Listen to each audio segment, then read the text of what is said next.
the National, shall we? Because our boy Bruce Boudreau finds himself in the media headlines out in Vancouver because the fans want to know, will Bruce Boudreau be back behind the bench for the Vancouver Will it Canucks? be Bruce? Will There he is. An extension right now. According to reports. Well, Jim Rutherford did a presser yesterday, Jackie, and he said no. He's got one more year left on his deal. They want to see a full season. They want to see a full season, and you know, I don't even know what this means for the assistants too, because they think very highly of Scott Walker, and like Bruce has been working very well with him. So, what does it mean for Scott Walker and moving forward? But the numbers are pretty straightforward. I mean, Bruce had a hell of a run there, lots. I don't know. I mean, I don't know what you say about that. That's a hell of a job. They've almost made the playoffs. I could not have imagined him. You couldn't imagine yourself doing any better than that. No. Yeah, I'm shocked by this. To be honest with you, I really am. I thought Bruce did a fabulous job. He went in there. It was kind of a I dare you to, and he went in and he did it. He got them to play better. I know they didn't make the playoffs, but they climbed mountains as far as I'm concerned in terms of their ability to turn around the overall team play and individuals, each guys that were not living up to the billing, specifically their contracts. Look no farther than Elias Pettersson. For one, he got him turned around. He helped Brock Besser. Miller was having a good year, but he had a monster year to finish it out. Some of the younger guys he brought along, as you take a look at some of the different changes for these guys, the Bruce Boudreau effect, the Bruce Boudreau, Brock Besser whisperer, call him what you want. I'm surprised by this. Yeah, he's been good with good players his whole career, and he was really good in Vancouver with these guys. And, you know, coaching, it's you know, there's obviously the hockey end, but there's also a people end. I mean, you're managing people at the end of the day. And I think, you know, Brock Besser, and you know this, Brock Besser's dad was very ill, has been very ill. He continues to be very ill, and our hearts go out to the Besser family and to Brock because, you know, it's hard to work. It's hard to do this job.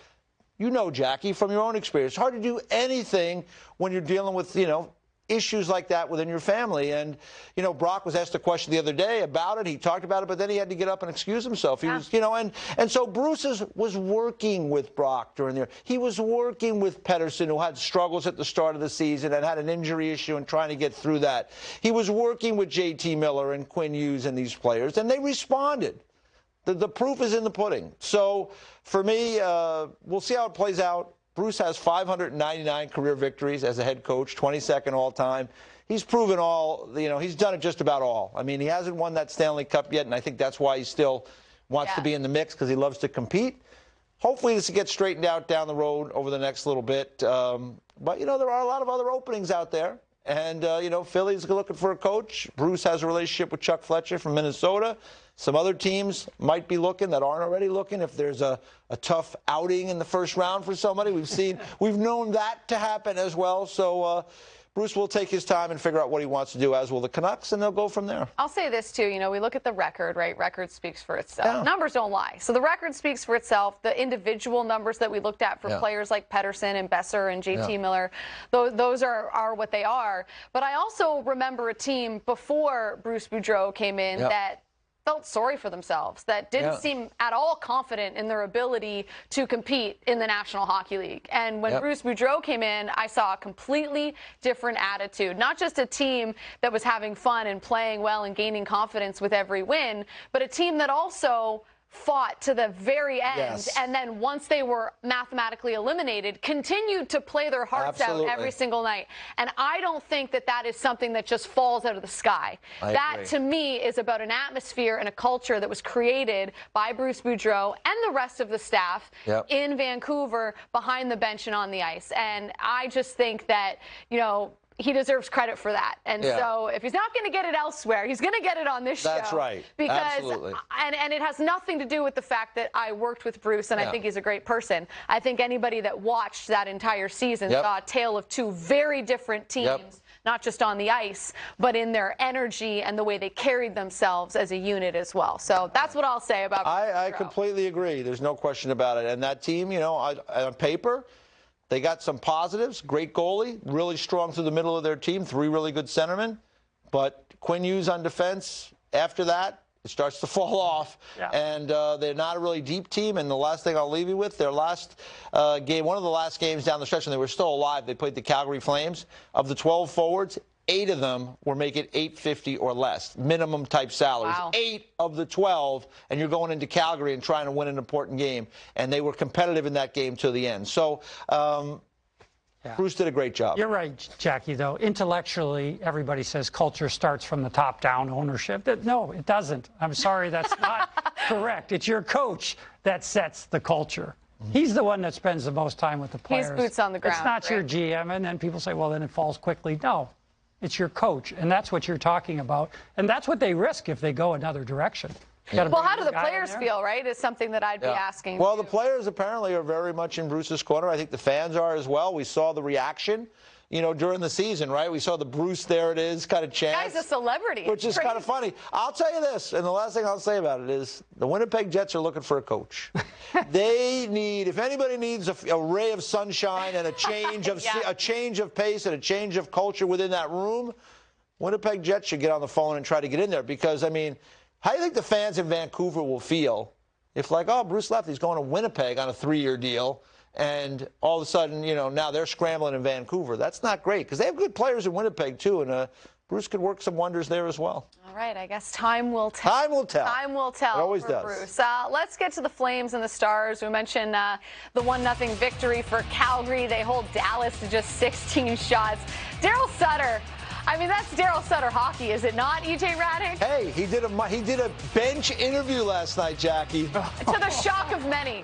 The shock of me. I can tell you, he literally put the headset on, and Gord Miller was calling the game for ESPN. I think it had to do with Gord, who he's probably very familiar with, and the willingness to do it, but he put the headset on. He answered a couple of questions. He didn't over-speak, as we didn't think he would, but he answered the questions, and then he got on with it. So listen, you know how I feel. Maybe I'm a sucker for these old coaches. I like Bruce. I like Daryl. I love these guys because they're such competitors. They're so dug into it. They want to win so bad. And that was a Daryl Sutter game. There's no question about it. It made it hard for the Stars. 40 minutes of nearly even strength play, and the Dallas Stars got 10 shots. In that time period. Yeah. Think about that. They had 6 on the power play, obviously, but that's incredible. Yeah. That is not getting a sniff. Yeah. Well, let's talk about the one goal we did see in this game, let's do that. Yeah, it was Elias Lindholm, and it was one of these plays. He was on the power play, and it was kind of this setup where he drifts in this bumper spot a lot. And you can see it here. They get it high to low, and then you can see he sets up he's able to find that little soft spot just outside of Suter's stick, and he rips it. And when I saw this goal, I was like, I've seen this goal before. And I've seen it a lot this year, and here it is again. This is against the Coyotes, right? He finds that little soft spot, that quick pass from Tkachuk, bang. He's got a sneaky good shot. Here it is again against Colorado. There he is. He finds that spot. Now he's a little bit higher out, but watch this rocket, Jackie. Bang. I love that. That's a great shot. And then, here's another look at that one, just over the glove of Darcy Kemper.